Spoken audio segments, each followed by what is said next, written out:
Hello student, मैं Amit sir, आपका online trainer. MS office की इस वीडियो में मैं आपका हार्दिक स्वागत करता हूं। आज मैं आपको माइक्रोसॉफ्ट ऑफिस के बारे में आप कुछ बताऊंगा आपको। ठीक है, तो चलिए स्टार्ट करते हैं आज का ये वीडियो। तो सबसे पहले हम बताते हैं आपको एमएस ऑफिस। ठीक है, एमएस ऑफिस मतलब माइक्रोसॉफ्ट ऑफिस। ठीक है, एमएस ऑफिस का जो पूरा नाम होता है वो होता है माइक्रोसॉफ्ट ऑफिस। ध्यान से पढ़िएगा, आज की वीडियो में एकदम मैं आपको एमएस ऑफिस का जितना भी टॉपिक है पूरा कंप्लीट अच्छे तरीके से मैं क्लियर करने वाला हूं, तो आप थोड़ा इसको ध्यान से पढ़िए। ठीक है, तो एमएस ऑफिस का मतलब होता है माइक्रोसॉफ्ट ऑफिस। यानी एमएस ऑफिस का मतलब क्या होता है? Microsoft office. तो माइक्रोसॉफ्ट इसका फुल फॉर्म होता है, माइक्रोसॉफ्ट होता है। और माइक्रोसॉफ्ट एक कंपनी का नाम है जिसे माइक्रोसॉफ्ट ऑफिस को डेवलप किया यानी कि बनाया है। ठीक है, तो माइक्रोसॉफ्ट ऑफिस एक प्रकार का, देखो माइक्रोसॉफ्ट ऑफिस देखो यानी कि एमएस ऑफिस एक एप्लीकेशन सॉफ्टवेयर है। यानी कि तो एमएस ऑफिस है यानी कि माइक्रोसॉफ्ट ऑफिस एक प्रकार का एप्लीकेशन सॉफ्टवेयर है जिसे सर्वप्रथम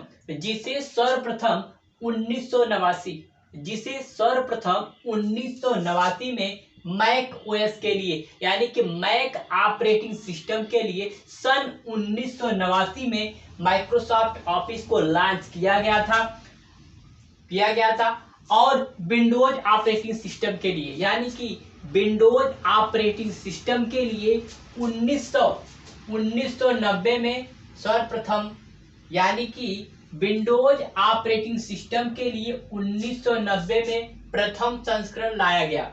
ठीक है, यानी आप यह कह सकते हैं कि विंडोज ऑपरेटिंग सिस्टम के लिए सन 1990 ईस्वी में जो कि प्रथम संस्करण लाया गया। एमएस ऑफिस 2019 वर्तमान संस्करण है। यानी कि जो इस समय जो हमारा वर्तमान संस्करण जो एमएस ऑफिस का जो यूज हो रहा है वो वर्जन है एमएस ऑफिस 2019।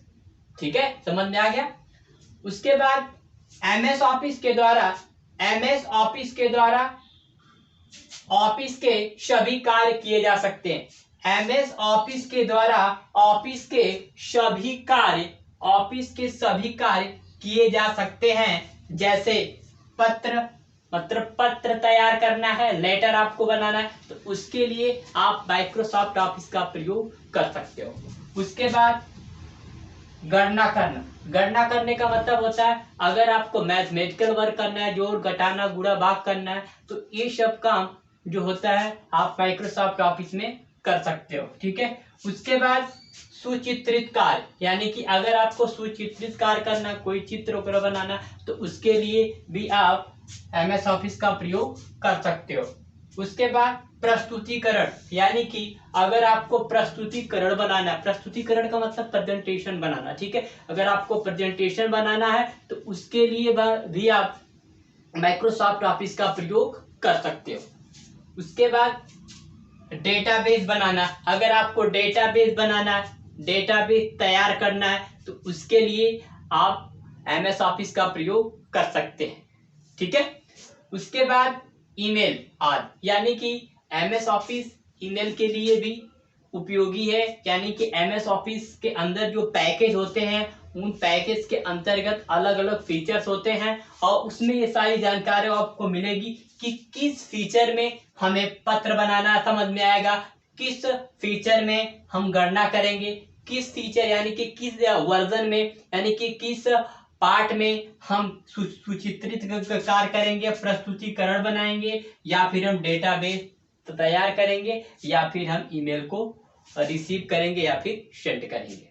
ठीक है, उसके बाद हम आपको बता दें एमएस ऑफिस, एक बार हम रिवाइज कर रहे हैं, इसको थोड़ा सा ध्यान से समझिए। एमएस ऑफिस एक प्रकार का जो है एक प्रकार का एप्लीकेशन सॉफ्टवेयर होता है जो माइक्रोसॉफ्ट कंपनी के द्वारा बनाया गया। किसके द्वारा बनाया गया? माइक्रोसॉफ्ट कंपनी के द्वारा बनाया गया, माइक्रोसॉफ्ट कंपनी।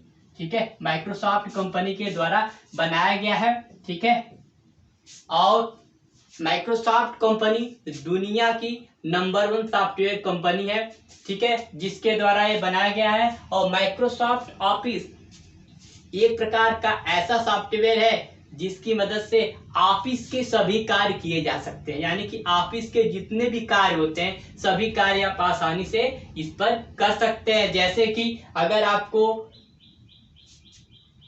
पत्र बनाना है, पत्र भी आप बना सकते हैं। अगर आपको गणना करना है, गणना भी आप आसानी से कर सकते हैं। सुचित्रित कार्य करना है, वो भी आप कर सकते हैं। प्रस्तुतिकरण बनाना है, ये भी आप कर सकते हैं। और डेटाबेस भी आप बना सकते हैं। और डेटाबेस के साथ साथ आप ईमेल का भी प्रयोग आप आसानी से कर सकते हैं, ठीक है। उसके बाद बात है कि एमएस ऑफिस सबसे पहले 1989 ईस्वी में मैक ओएस के लिए बनाया गया, ठीक है। मैक ओएस के लिए मतलब मैक ऑपरेटिंग सिस्टम के लिए बनाया गया। उसके बाद सन 1990 में जो है एमएस ऑफिस का प्रथम संस्करण विंडोज ऑपरेटिंग सिस्टम के लिए लाया गया, ठीक है।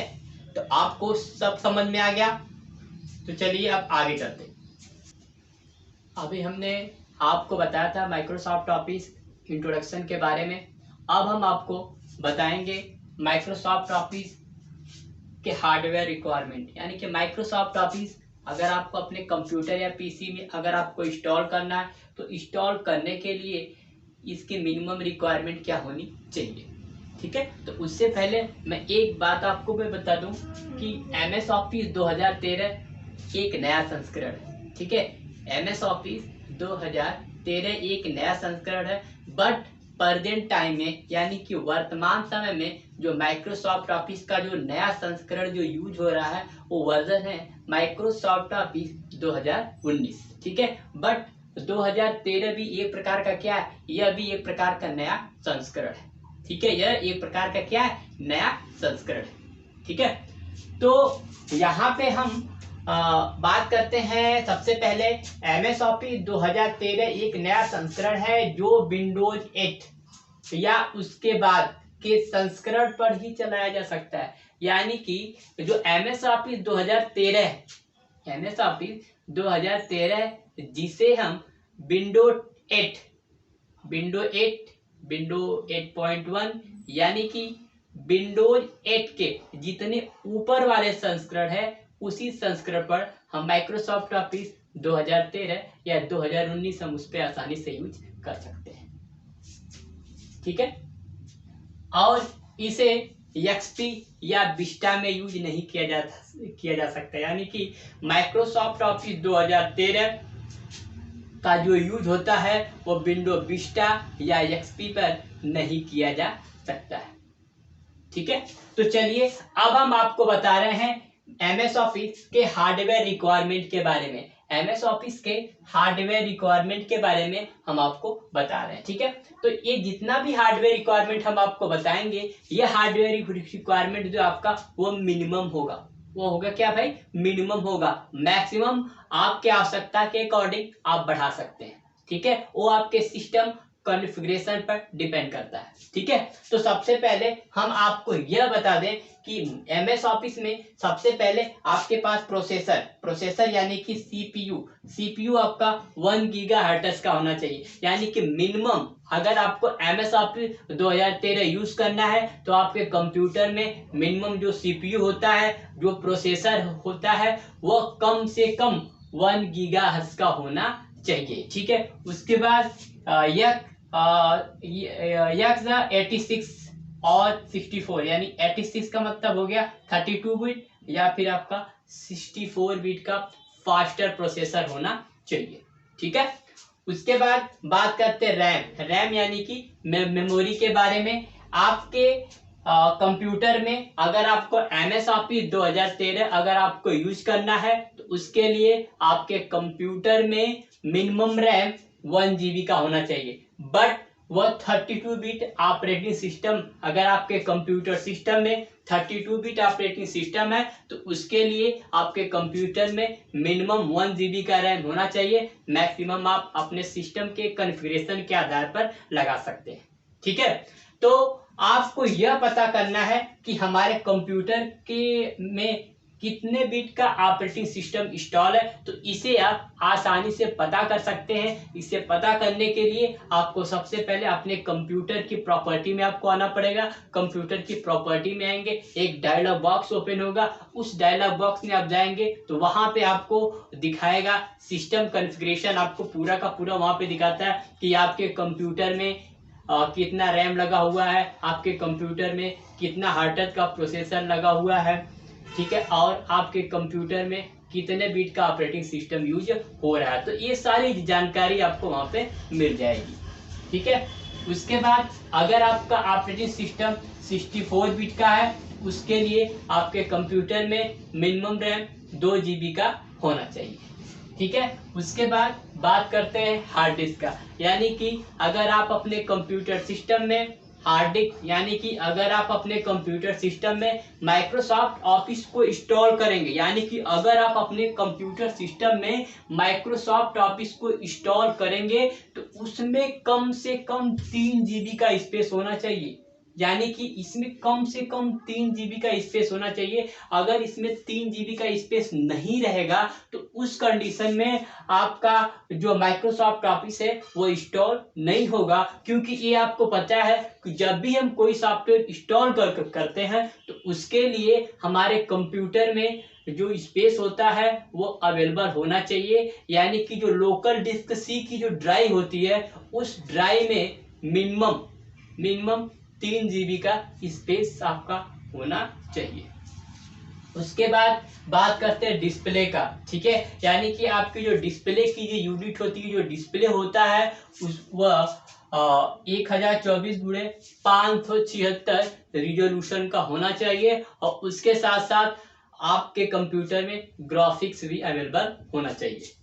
उसके बाद बात करते हैं डॉट नेट अगर आपको MS ऑफिस 2013 यूज करना है तो इसके लिए आपके कंप्यूटर में डॉट नेट का 3.5 या 4.0 या फिर 4.5 वर्जन का सॉफ्टवेयर आपके कंप्यूटर में इंस्टॉल होना चाहिए, ठीक है। अगर आपके कंप्यूटर में डॉट नेट का सॉफ्टवेयर नहीं है तो आप उसे गूगल में जा करके आप उसे आसानी से डाउनलोड कर सकते हैं। उसके बाद यहाँ पर बात करते हैं ओएस का मतलब होता है ऑपरेटिंग सिस्टम, यानी कि अब बात करेंगे ऑपरेटिंग सिस्टम के बारे में, यानी कि अगर हमारे कंप्यूटर सिस्टम, अगर हमें अपने कंप्यूटर सिस्टम में अगर MS ऑफिस 2013 का यूज करना है तो उसके लिए हमारे कंप्यूटर में कौन सा ओएस होना चाहिए। अभी मैंने आपको ऊपर बताया कि MS ऑफिस 2013 का आपको यूज करना है तो उसके लिए आपको विंडो 8 के ऊपर का सभी संस्करण होना चाहिए, तभी हम इसे MS ऑफिस को अपने कंप्यूटर में इंस्टॉल कर सकते हैं, ठीक है। यानी कि विंडो 8 हो, 8.1, 10 सर्वर 2012 या फिर 2008 सर्वर 8.2 का पैकेज हो, तो इसमें हम आसानी से MS ऑफिस को इंस्टॉल कर सकते हैं।